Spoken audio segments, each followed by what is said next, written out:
Hello friends, ये हमारी solution video है मॉक टेस्ट की, मॉक टेस्ट 1 की।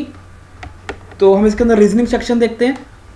देखो पहला क्वेश्चन जो है वो किससे है, हमारा कोडिंग और डिकोडिंग। जब भी आपको कोडिंग डिकोडिंग से क्वेश्चन मिलेगा उसके अंदर कम से कम 4 से 5 क्वेश्चन का सेट आपको नॉर्मली मिलेगा। 4 से 5 क्वेश्चन एक जैसे ये स्टेटमेंट है आपकी, इसी के ऊपर 4 से 5 क्वेश्चन रिलेटेड होंगे। कैसे करते हैं, देखो आपको कुछ सेंटेंसेस दिए देंगे। जैसे यहाँ पे दे रखा है ही इज़ फ्रॉम पुणे, चाहो तो लिख सकते हो आप इनको लिखने में, लेकिन हमारा टाइम वेस्ट होगा तो हम इसको ऐसे ही इसको सॉल्व करते हैं, क्योंकि हमें क्या सीखना है, कम टाइम में सॉल्व करना है ना। एग्जाम में हमारे पास बहुत कम टाइम होगा तो हमें बहुत कम टाइम में इसको सॉल्व करना सीखना है। तो कैसे करना है, देखो आपको सीधा जो सेंटेंसेस दे रखे हैं उनको पढ़ना है। ही इज़ फ्रॉम पुणे, पहला ही लव्स पुणे, और पुणे इज कूल सिटी, और लास्ट ही लव कूल प्लेस। ठीक है, ये 4 हमारे पास सेंटेंस दे रखे हैं। अब हम तो देखो इन 4 सेंटेंसेस के ऊपर कुछ कोड दे रखे हैं। पहले सेंटेंस का कोड, दूसरे का कोड, इस तरीके से तीसरे का कोड ये रहा, और चौथे का कोड ये रहा। 4 सेंटेंसेस 4 कोड। हम इनको पहले हटा देते हैं। ठीक है, इतना आप समझ गए। 4 सेंटेंसेस हैं, 4 ही कोड है। जितने सेंटेंस दिए होंगे उतने ही कोड दिए होंगे। लेकिन देखो एक बात हमेशा ध्यान रखना है, यहाँ पे ही लिखा है, पहले ही लिखा है, और यहाँ पे पहले कोड में क्या लिखा है, रा। लेकिन इसका मतलब ये नहीं है कि ही का कोड क्या होगा, रा। ये नहीं है इसका मतलब। अगर ही पहले लिखा है और रा पहले लिखा है, इसका मतलब ये नहीं है कि ही का कोड जो है वो रा होगा। ही का कोड के भी हो सकता है, BEB NIB, कुछ भी हो सकता है। जरूरी नहीं है कि ही का कोड रा ही होगा। ठीक है, तो अब इसका कोड अगर रा नहीं होगा तो क्या होगा, ये हमें कैसे निकालना है वो देखते हैं। हम देखते हैं, पहले इसको भी हटा देते हैं। अब देखो आपको फास्टली सॉल्व करना है, तो क्या करना है आपको, 4 से 5 क्वेश्चन का सेट है। पहला क्वेश्चन आप सिर्फ क्वेश्चन पढ़ो, क्या लिखा हुआ है, पुणे का कोड आपको निकालना है। What is the code for Pune. तो आप ये देखो सेंटेंसेस के अंदर पुणे कहाँ कहाँ पे लिखा है। पहला ये लिखा पुणे, दूसरा ये लिखा पुणे, और तीसरा ये लिखा पुणे। अब सोचो अगर पुणे 3 सेंटेंस में हमारे पास मौजूद है, 3 सेंटेंस में हमारे पास पुणे अगर है, तो ऑब्वियस सी बात है जो उसका कोड है, पहले सेंटेंस का ये कोड, दूसरे का ये कोड, और तीसरे का ये कोड। अगर पुणे तीनों सेंटेंसेस में है तो पुणे का कोड भी तीनों सेंटेंसेस में होगा। तो आपको क्या करना है, जो आपको कोड दे रखे हैं उसके अंदर से आपको कॉमन वर्ड निकालना है जो तीनों में प्रेजेंट हो। जो तीनों में प्रेजेंट होगा वो पुणे का कोड हो जाएगा। जैसे यहाँ पे क्या क्या है, रा का बे नी। नेक्स्ट में देखते हैं हम का नी चा। उससे नेक्स्ट में देखते हैं का सा पा रा। तो आपको क्या दिख रहा है, जो वर्ड है के ए का, वो तीनों में प्रेजेंट है। यहाँ पे भी ये रहा, यहाँ पे भी ये रहा, और यहाँ पे भी है। इसका मतलब पुणे का कोड क्या हो जाएगा, का। सिंपल है। ठीक है, नेक्स्ट क्वेश्चन हम देखते हैं।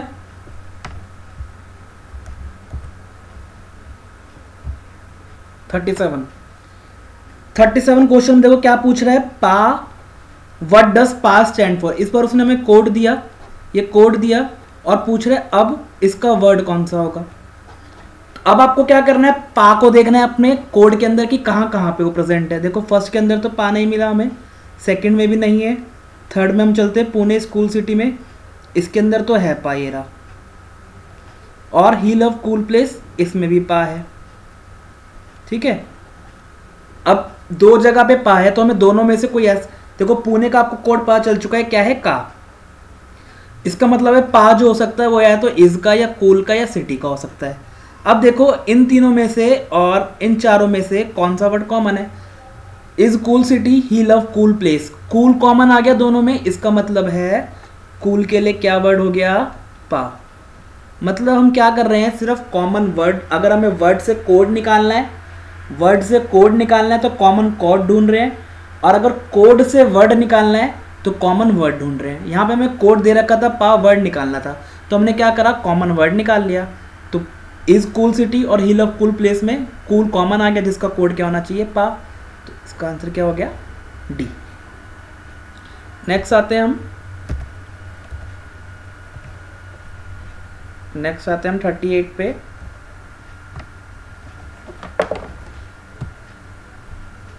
What is the code for place? Place के लिए क्या कोड होगा? अब देखो प्लेस, अब हमें क्या दे रखा है, वर्ड दे रखा है, कोड पूछ रहा है। प्लेस देखो कहाँ कहाँ पे हमारे पास है, प्लेस एक तो यहाँ पे है और बस प्लेस एक ही जगह पे है, ठीक है। अब देखो हमें क्या करना है, हमारे अंदर हमारे पास देखो ही लव कूल प्लेस, प्लेस खाली एक ही सेंटेंस में इस बार है, तो हम क्या करेंगे, जो बचे हुए हैं उनका कोड निकाल लेते हैं। तो जो लास्ट में बच जाएगा वो किसका कोड हो जाएगा, प्लेस का। जैसे पहले हम देखते हैं ही के लिए, देखो ही कहाँ कहाँ पे है, पहले में भी है ही, दूसरे में भी है ही और लास्ट में भी है ही। तो तीनों में क्या कॉमन आ रहा है, यहाँ पे क्या रा का बे नी, दूसरे में का नी चा, नी कॉमन आ रहा है अभी, पुणे का हमारे पास का हो चुका है, तो का तो इसका हो नहीं सकता, ऑब्वियस सी बात है, क्योंकि का पुणे का हो चुका है। अब ही लव और ही लव बचा है और नी चा, यानी ही का या तो नी होगा या चा होगा। लेकिन फर्स्ट वाले में देखो, इस फर्स्ट वाले में ही दे रखा है लेकिन चा कहीं पे भी नहीं है कोड में, इसका मतलब है ही का चा तो हो नहीं सकता, तो ही का क्या हो गया, नी। ही का अगर नी हो गया तो लव का बचा हुआ क्या हो जाएगा, ही का हो गया आपका नी, तो लव के लिए क्या बचा हुआ रह गया, सी एच चा। और कूल का हमने निकाल ही लिया, कूल का क्या निकाला हमने, पा। तीनों का पता चल गया, नी चा पा, ही लव कूल प्लेस। आपको ही का पता चल गया, लव का पता चल गया, कूल का पता चल गया। क्या क्या है, ही का हो गया नी और कूल का हो गया पा और लव का हो गया चा, तो बचा हुआ प्लेस, प्लेस का क्या हो जाएगा, बी आई, बी आई। देखो इसमें कोई ऑप्शन है बी आई नहीं है, तो आपका क्या आंसर हो जाएगा, नन ऑफ दिस, ठीक है। तो हम कर क्या रहे हैं, सिर्फ कॉमन वर्ड देख रहे हैं। अगर हमें कोड निकालना है तो कॉमन, अगर हमें वर्ड दे रखा है कोड निकालना है तो कॉमन कोड देख रहे हैं, कोड दे रखा है वर्ड निकालना है तो कॉमन वर्ड दे रखा है, देख रहे हैं हम लोग। 39 पे आते हैं हम लोग, बोलते हैं विच of the following may be the code for people love Pune. People love Pune, Pune का कोड हम जानते हैं क्या मिल गया हमें, का। पुणे का कोड हम जानते हैं हमें क्या मिल गया, का। लव का भी हमें मिल गया था क्या, सी एच ए। अब पीपल का निकालना है हमें। अब एक बात सोचो, पीपल इसके अंदर देखो कहीं पे पीपल लिखा हुआ है क्या, ही इज फ्रॉम पुणे नहीं लिखा, ही लव पुणे नहीं है, पुणे स्कूल सिटी इसमें भी नहीं है पीपल, ही लव कूल प्लेस इसमें भी नहीं है पीपल। तो हम पीपल का कोड कैसे निकालेंगे, देखो उसने क्वेश्चन में एक बात लिखी है, मे बी क्या हो सकता है ना। तो हम ऑप्शन से इसमें जाते हैं, देखो का सा चा, देखो का भी मिल गया चा भी मिल गया, लेकिन इसमें क्या दे रखा है, सा। अब एक बात सोचो, अब आपको क्या करना है, सा को ढूंढना है कि सा किसी कोड में आ तो नहीं रहा, देखो यहाँ पे तो नहीं है सा, इसमें भी नहीं है सा, लेकिन इसमें आ गया सा। इसका मतलब है अगर इसमें सा आ गया, पुणे का हमें पता है क्या है, का। कूल का भी हमें पता था, कूल का क्या था, पा। इज सिटी, यहाँ पे क्या रह गया, इज और सिटी, और कोड क्या क्या रह गए, एस ए और आर ए। इसका मतलब है इज का कोड या तो ऐसे हो सकता है या आर ए, सेम सिटी का या तो ऐसे या आर ए। लेकिन इज का अगर सपोज करो सा है तो सिटी का क्या होगा, रा। इसका मतलब है अगर सा इसके अंदर आ गया तो सा पीपल का कोड तो कभी हो ही नहीं सकता, या तो इज का होगा या सिटी का होगा, तो ये ऑप्शन गलत हो गया। ये वाले ऑप्शन में क्या है, का नी पी, लेकिन का और चा तो मेरा मस्ट आना चाहिए, क्योंकि पुणे, पीपल लव पुणे, पुणे का मुझे पता है, लव का मुझे पता है, लेकिन यहाँ पे चा नहीं आ रहा, तो ये भी गलत हो गया। थर्ड है का पी चा, देखो पी कहीं पे आ रहा है क्या, आर ए के बी ई एन आई नहीं है, का नी चा यहाँ पे भी नहीं है, पी।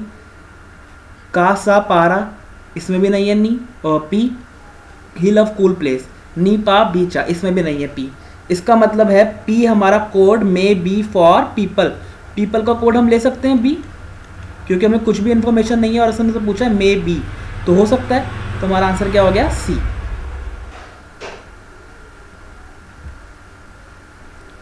नेक्स्ट है सिटी का कोड हमें निकालना है। देखो पुणे का आपको पता है, का। कूल का आपको पता है, पा। अब रह गया इज और सिटी, तो इसका या तो एस ए या आर ए। अब देखो इज या सिटी और कहीं पे हमारे पास है, देखो इज यहाँ पे भी है, ठीक है ना, इज यहाँ पे भी है, तो इसमें और इस वाले में कॉमन है इज, तो इन दोनों में कॉमन कौन कौन से वर्ड हैं, देखो एक तो का है, लेकिन का किसका है, पुणे का, ये तो हो नहीं सकता। आर ए है इसमें कॉमन, हाँ आर ए कॉमन है, बे ई नी, और कुछ भी कॉमन नहीं है, खाली रा कॉमन है और इज कॉमन है। देखो हमारे पास हमने क्या, हमें निकालना था इज का कोड, हमने देखा इज जो है हमारे पास इस वाले में और इस वाले में कॉमन आ रहा है, इज इन दोनों में कॉमन आ रहा है, इज कॉमन आ रहा है, तो हमने देखा कोड कौन सा कॉमन है, बे ई नी तो इसमें है ही नहीं, तो ये भी काट दो। का हमारा पुणे का हो चुका, ये भी कट गया, तो क्या बचा सिर्फ रा, इसका मतलब इसका कोड क्या हो जाएगा, रा, तो इसका कोड क्या हो गया, रा, रा जो कि ऑप्शन में मौजूद नहीं है, तो हम क्या कर देंगे इसको, नन ऑफ दिस, ठीक है। हमने यहाँ पे एक छोटी सी मिस्टेक क्या कर दी है, हमने यहाँ पे इज का कोड निकाला रा, हमें लेकिन निकालना किसका था, सॉरी सिटी का। सिटी अगर इज का हो गया रा, और तो सिटी का क्या हो जाएगा, ऑब्वियस सी बात है सा, क्योंकि इज और सिटी का या तो सा हो सकता था या रा, अब इज का हमने निकाल लिया यहाँ से रा, तो सिटी का ऑब्वियसली क्या हो जाएगा, सा, तो हमारा ऑप्शन क्या होगा, सी। हमें निकालना किसी और का था, हमने निकाल किसी और का लिया, बाकी हमने क्वेश्चन सॉल्व सही करा था। इज का हमने निकाला रा, हमें निकालना था सिटी का, तो उसका क्या हो गया, सा, ठीक है। नेक्स्ट चलते हैं हम सिलॉजिज्म पे। देखो सिलॉजिज्म हमने क्यों की, आपने वीडियोस तो मेरी यूट्यूब पे देखी हैं, तो आपने देखा होगा कि हमने जो सिलॉजिज्म करा है वो किस मेथड से करा हुआ है, 150, तो हम उसी से इसको सॉल्व करेंगे।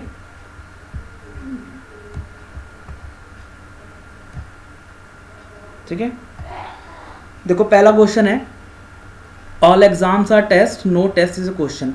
हम जानते थे ऑल के लिए क्या वैल्यू लेते हैं हम, अगर जिन्होंने नहीं पढ़ा है तो वो यूट्यूब पे जाकर फन मस्ती एंड एजुकेशन डाल के देख सकते हैं सिलॉजिज्म की वीडियो, फन मस्ती एजुकेशन डाल के, या सिंपली आप सिलॉजिज्म टाइप करेंगे without Venn diagram, syllogism without Venn diagram, without Venn diagram, तो आपको मिल जाएगा। बहुत इजी मेथड है, और आप बस एक बार रूल को समझ लेंगे, रूल को ग्रास्प कर लेंगे, तो बहुत मतलब बिना पेन के यूज़ किए आप क्वेश्चन को सॉल्व कर पाएंगे। देखो कैसे करते हैं हम, all exams are test, all की value 150, no test is a question, no की वैल्यू 100, एटलीस्ट कंक्लूजन पे आते हैं, at least some exams are question, जहाँ भी एटलीस्ट लिखा हो उसको इग्नोर कर दो और सिंपली इसको सम एग्जाम्स आर क्वेश्चन मान के सॉल्व कर लो, 50, no exam is a question, 100।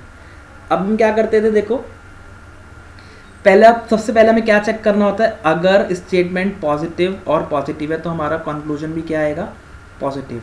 अगर एक स्टेटमेंट पॉजिटिव एक नेगेटिव है तो नेगेटिव कंक्लूजन, दोनों नेगेटिव है तो नो कंक्लूजन। पहला तो हमें यही चेक करना होता है हमेशा।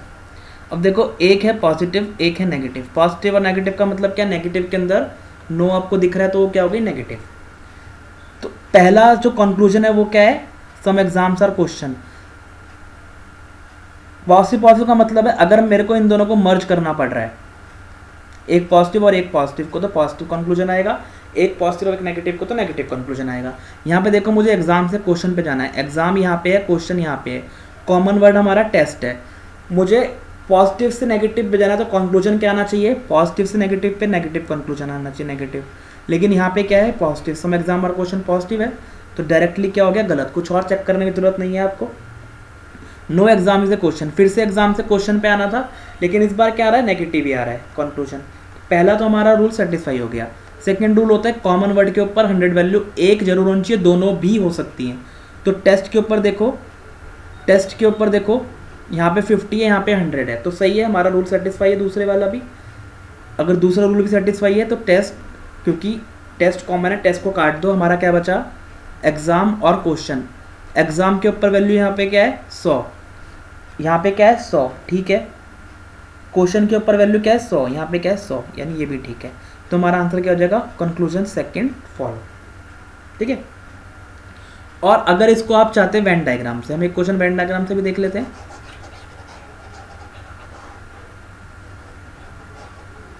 कुछ बच्चों को वेन डायग्राम इजी लगता है, तो it's purely your choice, just you have to solve the question in exam whether you solve it by Venn diagram or without Venn diagram or any other method you like.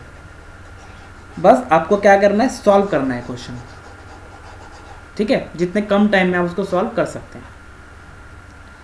तो देखते हैं when diagram से भी।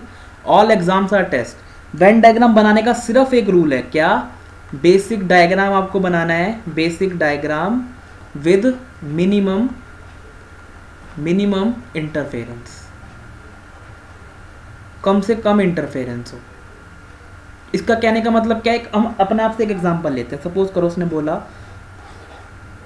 All A are B, जो सारे A B हैं, तो ये डायग्राम बन गया basic. Some B are C, some B are C, some B are C, कुछ भी सी है, ठीक है, बेसिक डायग्राम इसका ये हुआ। लेकिन हम इस डायग्राम को ऐसे भी बना सकते थे, क्या, all A are B, some B are C है ना, तो हम सी को जो है ए से भी इंटरफेयर करते हुए निकालते हैं और बी से भी, अभी भी ये सही है। लेकिन हमें क्या करना है, हमारा जो रूल है, basic diagram with minimum interference, तो ये वाला रूल्स हमको बनाना है, मिनिमम इंटरफेरेंस रखनी है, ए से इंटरफेयर ना हो तो मिनिमम हो गई, बी से तो कराना ही पड़ेगा क्योंकि सम बी आर सी तो हमारी स्टेटमेंट ही है, तो बी से इंटरफेयर तो कराना पड़ेगा, लेकिन हम ए से ना कराएं तो ये डायग्राम क्या हो जाएगा, गलत, ठीक है ना। इतना सा रूल है बस।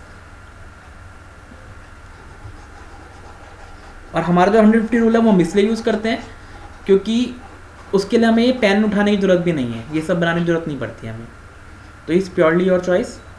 हम एक क्वेश्चन देख लेते हैं, all exams are test, all exams are test, सारे एग्जाम टेस्ट हैं, no test is a question, all exams are test, no test is a question. Minimum interference हमने बना लिया, अब जो भी कंडीशन है उसको चेक कर लो, एटलीस्ट हटा दो। Some exams are question, some exams are question directly दिख रहा है, गलत है। No exam is a question, no exam is a question दिख रहा है हमें, सही है, सिंपली हो गया। नेक्स्ट पे आओ, all tables are chairs, some chairs are hills. पहला कंक्लूजन जो हमारा पॉसिबिलिटी का है, पॉसिबिलिटी के अंदर आपको बनाना ही पड़ेगा diagram. All tables are chairs, all tables are chairs, some chairs are hills, some chairs are hills, ठीक है। All tables are chairs, some chairs are hills बोल रहा है कंक्लूजन में, ऑल टेबल्स बीइंग हिल। आपको क्या करना है, जो आपसे बोला गया पॉसिबिलिटी में उसे आप बना के देख लो, जितने भी टेबल्स हैं वो सारे क्या हैं, हिल्स। बाकी की जो कंडीशन थी उसको भी सेट कर लो। पहली कंडीशन थी all tables are chairs, all tables are chairs, some chairs are hills, some chairs are hills. अब आप देखो मैंने क्या बनाया, all table being hill is a possibility, all table being hill, table के अंदर सारे हिल बना दिए। अभी मेरी सारी कंडीशन सेटिस्फाई है ना, ऑल टेबल आर चेयर अभी भी ठीक है, सम चेयर्स आर हिल ऑब्वियस सी बात है, सम चेयर्स आर हिल, अगर इसमें ऑल चेयर्स आर हिल भी सही है और सम चेयर्स आर हिल भी सही है, सम वाला ऑल कंडीशन से सेटिस्फाई कर जाता है। मतलब अगर आपने ऑल का बनाया है, अगर आपने ऑल चेयर्स आर हिल का बनाया है, ऑल चेयर्स आर हिल, तो सम चेयर्स आर हिल भी ठीक होगा, ठीक है ना। तो इसका मतलब है सारी कंडीशन सेटिस्फाई कर रही है, तो पॉसिबिलिटी सही हो गई। सम हिल्स आर नॉट चेयर, आपको उसके लिए कुछ नहीं करना। देखो मैंने वो क्या बताया, अगर पॉजिटिव स्टेटमेंट्स हो दोनों, हिल से मुझे चेयर पे आना है, हिल से चेयर पे आना है, दोनों स्टेटमेंट पॉजिटिव है, हिल से चेयर आने के लिए मुझे इनको मर्ज भी नहीं करना, खाली सेकंड स्टेटमेंट में मुझे हिल भी मिल रहा है, चेयर भी मिल रहा है। सेकंड स्टेटमेंट क्या है, पॉजिटिव। जब भी खाली स्टेटमेंट पॉजिटिव होगी तो कंक्लूजन क्या आएगा, पॉजिटिव, नेगेटिव होगी तो नेगेटिव आएगा। तो पॉजिटिव कंक्लूजन था, हिल से चेयर पे ही आना था, पॉजिटिव था, लेकिन यहाँ क्या आ गया, नॉट। नॉट का मतलब क्या हो गया, नेगेटिव। कभी भी पॉजिटिव स्टेटमेंट से नेगेटिव कंक्लूजन नहीं आ सकता, इसका मतलब है सेकंड वाला क्या हो गया, गलत। तो इसका आंसर भी क्या हो गया, वन फॉलो ओनली, ठीक है। नेक्स्ट पे चलते हैं हम। नेक्स्ट देखो क्या है, all birds are cat, no bird is black, ठीक है। पहला क्या है, some cats are not black, cat से ब्लैक पे आना था, ये पॉजिटिव था, ये नेगेटिव था, तो कंक्लूजन क्या चाहिए, पॉजिटिव प्लस नेगेटिव मतलब नेगेटिव, ठीक है, नेगेटिव है क्योंकि नॉट है इसके अंदर, एटलीस्ट को हमने इग्नोर करा। Some cats are not black, birds cat, birds 150 all के लिए, इसके लिए 100 100, अब नेक्स्ट रूल क्या होता था, जो हमारे पास कॉमन वर्ड है उसके ऊपर 100 होना चाहिए। देखो यहाँ पे कॉमन वर्ड क्या है, बर्ड, बर्ड के ऊपर दोनों 100 है, बहुत अच्छी बात है। एक 100 तो हमें चाहिए, दोनों हो तो कोई प्रॉब्लम नहीं है। बर्ड से बर्ड कट गया, कैट के ऊपर 50 है, यहाँ पे कितना आएगा, सम नॉट के लिए 50 100, नॉट के बाद जो वर्ड है उसके लिए 100 और पहले वाले के लिए 50। कैट की कैट 50 कमा रहा है, 50 खर्च कर रहा है, सही है। और ब्लैक 100 कमा रहा है, 100 ही खर्च कर रहा है, ये भी ठीक है। इसका मतलब कंक्लूजन पहला हमारा ठीक है। ऑल कैट बीइंग बर्ड, इसके लिए आपको बनाना पड़ेगा। पहले क्या था, all birds are cat, all birds are cat. No bird is black, no bird, कोई भी बर्ड ब्लैक नहीं है, नो बर्ड इज ब्लैक। हम अभी यूट्यूब पे एक वीडियो भी करेंगे, उसके अंदर हम पॉसिबिलिटी के लिए हमें कोई डायग्राम ना बनाना पड़े, ऐसा भी हम सीखेंगे। तो अभी हम पॉसिबिलिटी वेन डायग्राम से ही करते हैं और बहुत इजी भी है। देखो जो बेसिक डायग्राम तो हमने बना लिया, all birds are cat, no bird is black, no bird is black. क्या दे रखा है, all cats being bird, all cats being bird. देखो ऑल का डायग्राम हमने बनाया ऐसे, ऑल बर्ड्स आर कैट्स, लेकिन ऑल का डायग्राम हम ऐसे भी बनाते हैं, सिर्फ क्या, ओवरलैपिंग, इसी के अंदर कैट, इसी के अंदर bird, cats equal to bird. ये डायग्राम भी किसका होता है, ऑल का ही होता है। तो देखो हमसे क्या पूछा है, ऑल कैट बीइंग बर्ड, सारी कैट बर्ड हो सकती हैं। देखो हमने अगर ऐसा डायग्राम बनाया, ऑल कैट पहली कंडीशन थी, ऑल बर्ड्स आर कैट, सही है, यहाँ से हमने निकाल दिया नो बर्ड इज ब्लैक, अभी भी ठीक है सारी कंडीशंस। इसका मतलब है दूसरा भी फॉलो करेगा। 43 का आंसर क्या हो जाएगा, बोथ कंक्लूजन फॉलोज। नेक्स्ट पे आते हैं हम। नेक्स्ट क्या है, सम कुकीज आर केक्स।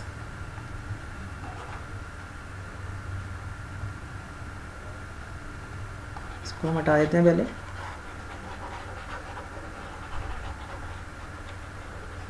ठीक है, अब चलते हैं। Some cookies are cakes, no pastry is a cookie. ठीक है, तो पहले हम क्या करते हैं, डायग्राम बनाते हैं। सम, क्योंकि पॉसिबिलिटी वाला है कंक्लूजन, पहले some cookies are cakes, some cookies are cakes. आप ट्राई करेंगे इसको शॉर्ट फॉर्म में ही लिखने की। आपको वहाँ पे टाइम बचाना है, 5-5 सेकेंड बहुत ज़्यादा आपको मैटर करते हैं। आप हर क्वेश्चन से 5-5-10 सेकेंड बचाएंगे तो एटलीस्ट लास्ट में 2-3 क्वेश्चन और एक्स्ट्रा कर पाएंगे। Time management is the key to get success in any competitive exam. Time management is the most important key. You have to manage your time accordingly. ठीक है, अभी भी आपने आरआरबी का एग्जाम हुआ, आपने देखा होगा 45 मिनट्स के अंदर 80 क्वेश्चंस का लेवल बहुत इजी था, बहुत इजी। लेकिन टाइम मैनेजमेंट तो आपको करना पड़ेगा। 45 मिनट के अंदर आपको 80 क्वेश्चन करने हैं, लगभग 31-32 सेकंड्स मिल रहे हैं आपको सिर्फ एक क्वेश्चन के लिए। ठीक है ना, तो उसके लिए आपको टाइम मैनेजमेंट करना पड़ेगा ना। तो टाइम मैनेजमेंट इंपॉर्टेंट है। सम कुकीज आर केक्स, आपको देखना है मैं कहाँ से टाइम बचा सकता हूँ। Some cookies are cakes, no pastry is a cookie, no pastry is a cookie. Basic diagram बना लिया। All cakes being cookies, all cakes being cookies. अगर फिर से वही बात आ गई, all cakes being cookies is a possibility. हमें दे रखा है सम कुकीज आर केक्स, तो मैंने आपको बताया था अगर ऑल का केस है, ऑल केक्स आर कुकीज है अगर, तो ऑल कुकीज आर केक्स अगर ट्रू है, ऑल कुकीज आर केक्स अगर है तो सम कुकीज आर केक्स भी होगा। अगर ऑल वाली कंडीशन है तो सम वाली सेटिस्फाई करेगी। तो आप देखो इसमें सम दे रखा है, हम इसको डायग्राम को अगर ऐसे बना लें जैसे हमने पहले बनाया था, कुकी इक्वल टू कर दें केक के, मतलब ऑल कुकीज आर केक कर दें, no pastry is a cookie, no pastry is a cookie. अभी भी सारी कंडीशन सेटिस्फाई है ना। सम कुकीज आर केक्स अभी भी है, क्योंकि मैंने बताया ऑल वाली कंडीशन तो सम वाली तो सेटिस्फाई करेगी। तो सम कुकीज आर केक्स तो अभी भी ट्रू है, no pastry is a cookie अभी भी ट्रू है। सॉरी ये क्या है, पेस्ट्री। तो सम कुकीज आर केक्स अभी भी ट्रू है, no pastry is a cookie अभी भी ट्रू है। ठीक है ना, दोनों ट्रू है। तो possibility all cakes being cookies ये हमने बनाया है, मतलब ट्राई करा है। अगर हम डायग्राम बनाते हैं जो हमें पॉसिबिलिटी दे रखा है, अगर सारी कंडीशन सेटिस्फाई कर देते हैं तो हमारा डायग्राम ठीक हो जाता है। इसको और ज़्यादा डिटेल में पढ़ने के लिए आप वीडियोस देख सकते हैं मेरी। रिसेंटली हमने वीडियो डाली थी विदाउट एनी रूल पॉसिबिलिटी को करने की, उसी रूल के हिसाब से हम कर रहे हैं। जो आपको पॉसिबिलिटी दे रखी है आप उसे एक्चुअली बना लो और फिर सारी कंडीशन को चेक करो, मतलब रिवर्स तरीके से हम इसको सॉल्व कर रहे हैं। तो all cakes being cookies possibility हमने देखा यहाँ पे सही है, सारी कंडीशन ही फॉलो कर रही हैं। सम केक्स आर पेस्ट्री, देखो आपको केक से जाना था पेस्ट्री, ये क्या है पॉजिटिव स्टेटमेंट, ये क्या है नेगेटिव स्टेटमेंट। पॉजिटिव और नेगेटिव मिलके क्या कंक्लूजन देंगे हमें नेगेटिव, लेकिन ये क्या है सम केक्स आर पेस्ट्रीज पॉजिटिव, क्या हो गया रॉन्ग, इसका मतलब ओनली वन फॉलोअर्स, ठीक है ना। नेक्स्ट हम आते हैं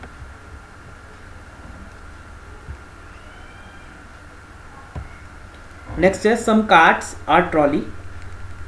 इसमें देखो हमारे पास कोई भी पॉसिबिलिटी का नहीं है तो हमें ज़रूरत नहीं है डायग्राम बनाने की, एटलीस्ट को आप इग्नोर करो, दोनों पॉजिटिव है, स्टेटमेंट भी दोनों पॉजिटिव है और हमें आगे चेक करना पड़ेगा। तो ये 50 ये भी 50, सम के लिए 50-50 यूज़ करते हैं, ऑल के लिए 150। तो यहाँ पे सम के लिए 50 और 50, ऑल के लिए 150। फाइनली अब देखो क्या चेक करना है हमें, सम बास्केट और कार्ट, बास्केट से जाना है कार्ट पे, बास्केट ये रहा कार्ट ये रहा। ट्रॉली के ऊपर देखो क्या है, दोनों ट्रॉली कॉमन है, ट्रॉली के ऊपर क्या है 50, एक कॉमन वर्ड पे कम से कम एटलीस्ट कॉमन वर्ड पे 100 होना चाहिए, एटलीस्ट एक कॉमन वर्ड पे 100 वैल्यू होनी चाहिए, एटलीस्ट एक कॉमन वर्ड पे 100 वैल्यू होनी चाहिए। लेकिन यहाँ पे ट्रॉली कॉमन है लेकिन दोनों पे क्या है 50, डायरेक्ट गलत हो गया। सेकंड जाओ, all trolleys are baskets, trolley से मुझे बास्केट आना था, ट्रॉली से बास्केट आना था तो मुझे सेकंड स्टेटमेंट में दोनों चीज़ें मिल गई हैं, ठीक है। तो मर्ज करने की जरूरत नहीं है, तो कॉमन वैल्यू की भी जरूरत नहीं है। ट्रॉलीज यहाँ पे देखो ट्रॉलीज पे क्या है 50 लेकिन यहाँ क्या है 100, अगर कोई 50 कमा रहा है तो 100 खर्च कर सकता है क्या, नहीं। यहाँ पे जो भी स्टेटमेंट में लिखा होता है उसको हम क्या लेते हैं सैलरी, जो कमा रहा है जो भी स्टेटमेंट में लिखा है। कंक्लूजन में जो लिखा है उसे हम क्या लेते हैं एक्सपेंडिचर, इतना वो कमा रहा है, 50 रुपये ट्रॉली कमा रहा है और 100 रुपये खर्च कर रहा है, गलत हो गया ना, तो ये भी गलत। इसका मतलब है neither conclusion 1 nor second follow, ठीक है। नेक्स्ट आते हैं हम क्वेश्चन पे, इस लॉजिज्म हमारा खत्म हो गया। नेक्स्ट क्वेश्चन देखो क्या है, हमें कुछ वर्ड दे रखे हैं, ये 5 वर्ड दे रखे हैं हमें, ठीक है ना। अब पूछ रहा है पहला क्वेश्चन में, if the first letter in each of the word is change to the next alphabet in the English alphabetical order. देखो जब भी आपके पास इस तरह से वर्ड का क्वेश्चन आए और अल्फ़ाबेट्स के अंदर कुछ चेंज करने को बोल रहा है, कुछ भी आपसे बोल रहा है, तो आपको सिर्फ क्या करना है, एक बार ABCD लिख लेनी है अपने साइड में फटाफट से, ABCDE, और देखो किस फॉर्म में लिखनी है, ABCDE FGHIJKLMNOPQRSTUVWXY और Z, इसी फॉर्म में क्यों लिखी, देखो ये क्या बन रहा है लास्ट में, इजॉटी रूल्स सब जानते भी होंगे। क्या होता है, E की वैल्यू होती है 5, इससे आपको वैल्यूज भी याद हो जाएंगी। E की वैल्यू होती है 5, J की 10, 15, 20 एंड 25। अब आपको सपोज करो G की वैल्यू निकालनी है, आपको पता है E के 2 बाद क्या आता है E F G, तो E की वैल्यू अगर 5 है तो उसके अंदर 2 जोड़ देते हैं हम, तो कितना हो जाएगा 7। आपको सपोज करो निकालनी थी M की वैल्यू, आपको पता है J K L M, J के बाद 3 क्या आता है M, तो J की वैल्यू क्या होती है 10, 10 में हम 3 जोड़ देते हैं तो 11, 12, 13 पे क्या आ जाएगा M। इस तरीके से हम किसी वैल्यू को निकाल सकते हैं। देखो क्वेश्चन पूछ रहा है, if the first letter in each of the word is change to the next alphabet in the English alphabetical order, how many words having 2 vowel will be formed. अगर जो ये लेटर्स हैं let, cat, U, row, M, इनका अगर हम first letter जो है उसके जैसे लेट के अंदर देखते हैं हम, ऐसा समझ में आएगा आपको, लेट के अंदर जो इसका फर्स्ट लेटर है इसको हम इसके नेक्स्ट आने वाले लेटर से रिप्लेस कर देते हैं, एल को चेंज कर देते हैं एम में, तो ये क्या हो जाएगा MET। कैट को चेंज कर देते हैं DAT, C के बाद क्या आता है D, Y के बाद क्या आता है देखो Z, तो ZOU, आर के बाद क्या आता है एस, एस ओ डब्ल्यू। ए के बाद क्या आता है बी, तो बी आई एम। अब बोल रहा है इन पांचों लेटर में ऐसे कितने इन पांचों वर्ड्स में ऐसे कितने वर्ड हैं जिसके अंदर how many words having two vowels same और डिफरेंट। एम ई टी एक ही वॉवल है। वॉवल कौन कौन से होते हैं ए ई आई ओ यू। इन 5 वर्ड को कहा जाता है वॉवल्स, बचे हुए सबको क्या कहा जाता है कॉन्सोनेंट्स। मैट में खाली एक ही वॉवल है, डी ए टी में भी एक ही वॉवल है। इसमें देखो ओ और यू 2 वॉवल्स हैं, एक वर्ड हो गया। इसमें एक ही है, इसमें भी एक ही है। इसका मतलब है खाली एक वर्ड ऐसा है, तो इसका आंसर क्या हो गया डी। ठीक है, नेक्स्ट आते हैं हम। अब हम इसके अंदर नीचे जा रहे हैं, हमारी ABCD हट जाएगी। लेकिन जब आप पेपर पे लिखोगे अपने, आपको जो रफ शीट मिलती है उसके अंदर आपके पास एक बार ABCD लिखी होगी, 5 क्वेश्चन इसके ऊपर आपको दे रखे हैं, इजीली सॉल्व हो जाएंगे सारे। मतलब 2 से 2.5 मिनट के अंदर आपको 5 नंबर इजीली मिल जाएंगे। क्वेश्चन बस आपको समझना है। नेक्स्ट क्वेश्चन देखो क्या है। नेक्स्ट क्वेश्चन है हमारा if in each of the given word, देखो यार, if in each of the given word each of the consonant is changed to the next letter, जितने भी कॉन्सोनेंट हैं उनको तो हम उनके नेक्स्ट लेटर से चेंज कर दें। And each vowel is changed to the previous letter, मतलब अगर हमारे पास कॉन्सोनेंट पड़ता है तो कॉन्सोनेंट में तो हम +1 कर दें, ठीक है। और अगर वॉवल पड़ता है तो वॉवल के अंदर हम -1 कर दें, ठीक है। चेंज हाउ मैनी वर्ड दस फॉर्म विल बी मीनिंगफुल, कितने वर्ड बनेंगे जो कि मीनिंगफुल वर्ड बनेंगे। मतलब जैसे लेट मीनिंगफुल वर्ड है, अगर हम इनको इस तरीके से चेंज करें कि जो कॉन्सोनेंट है उसके अंदर हम एक प्लस करके वर्ड लिखें, वॉवल में एक माइनस करके वर्ड लिखें, तो ऐसे कितने मीनिंगफुल वर्ड बनेंगे इन लेटर से। देखो जैसे पहला लेटर था हमारे पास क्या, लेट। लेट के अंदर देखो एल जो है क्या है, कॉन्सोनेंट है। तो एल के बाद क्या आता है, कॉन्सोनेंट में एक प्लस करना है, एल के बाद क्या आता है एल एम। अब ई जो है हमारे पास क्या है, वॉवल में क्या करना है माइनस, तो ए बी सी डी ई, तो डी आएगा। ई -1 क्या हुआ, ई की वैल्यू होती है 5, ई -1 क्या हो गया 4, डी की वैल्यू क्या होती है 4, तो एम डी। टी क्या है कॉन्सोनेंट, टी के बाद क्या आएगा P Q R S T U. T consonant, तो कॉन्सोनेंट में +1 करते हैं। टी की वैल्यू आपको पता है कितनी होती है 20 में +1 करोगे 21 किसकी वैल्यू होती है यू की, तो यहाँ पे क्या आ जाएगा M D U. M D U कोई मीनिंगफुल वर्ड नहीं है, गलत हो गया। तो पहला तो वर्ड हो ही नहीं सकता, इससे तो बन ही नहीं रहा। कैट से हम देखते हैं, देखो सी के बाद क्या, सी क्या है कॉन्सोनेंट, तो सी +1 डी आ जाएगा। ए क्या है वॉवल से एक माइनस करेंगे तो ए से पहले हम कहाँ पे पहुँचेंगे, रिवर्स काउंटिंग, मतलब जेड आएगा। अब देखो आपको और आगे सॉल्व करने की जरूरत ही नहीं है, डी जेड से कुछ मीनिंगफुल वर्ड बन सकता है क्या, कभी नहीं बन सकता, सीधे 2 पे ही काट दो। ऐसी यू पे चेक करो, वाई के बाद, वाई क्या है कॉन्सोनेंट, तो वाई के बाद क्या आएगा जेड। ओ क्या है वॉवल, तो ओ से पहले क्या आएगा J K L M N O, N O, तो एन ओ, ओ से एक माइनस करेंगे तो एन पे पहुंचेंगे, जेड एन। देखो जेड एन से क्या कोई मीनिंगफुल वर्ड बन सकता है, नहीं। रो। आर क्या है कॉन्सोनेंट, तो कॉन्सोनेंट +1 जे पी के वो आर एस, एस ऐसा आ जाएगा। आर के बाद ऐसा आ जाएगा क्योंकि कॉन्सोनेंट में +1 करना है हमें। ओ क्या है वॉवल, तो वॉवल से पहले क्या आ जाएगा एन ओ, यहाँ पे भी एन ही आ जाएगा क्योंकि वॉवल से हमें क्या करना है माइनस, तो यहाँ पे क्या आ जाएगा एस एन। एस एन से भी कोई नहीं बन सकता वर्ड, ये भी गलत हो गया। ए क्या है वॉवल से माइनस करेंगे क्या आ जाएगा जेड। आई क्या है, आई भी वॉवल है, तो क्या हो जाएगा A B C D E F G H, H I है ना, एच आई, तो आई से एक माइनस करेंगे क्या आ जाएगा एच। जेड एच से भी कोई मीनिंगफुल वर्ड नहीं बन सकता, तो इसका आंसर क्या हो जाएगा नन। कोई भी ऐसे वर्ड नहीं है जो कि मीनिंगफुल बन सके।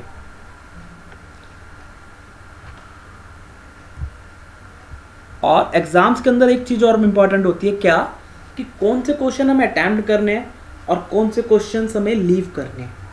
हर क्वेश्चन अटेम्प्ट करने के लिए नहीं होता है एग्जाम में, कुछ क्वेश्चंस को हमें लीव भी करना पड़ता है, तो वो आपको अपने आप समझना पड़ेगा कि मैं इस क्वेश्चन को करूं या नहीं करूं, इसमें ज़्यादा टाइम लगेगा मुझे, या मुझे एक ही बार पढ़ते इसको समझ में आ रहा है या नहीं आ रहा है, तो वो आपको अपनी अंडरस्टैंडिंग आपको देखना पड़ेगा। और बाकी हम आपको बताएंगे भी मैथ्स के अंदर कि आपको क्या छोड़ना है क्या नहीं करना है।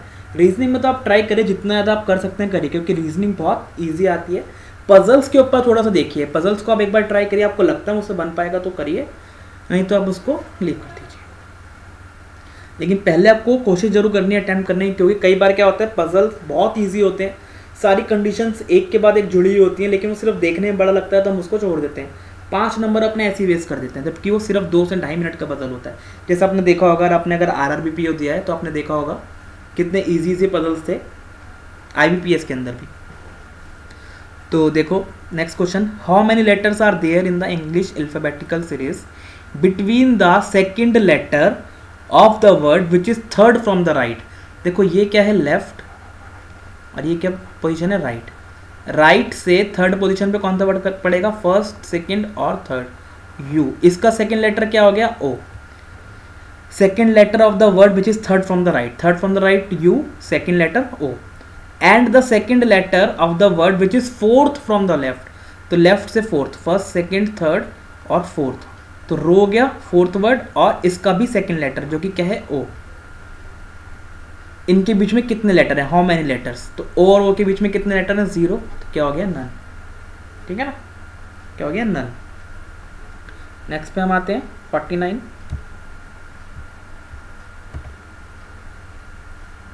देखो लिखा हुआ है, if the given words are arranged in the order as they would appear in a dictionary from left to right, which of the following will be third from the right.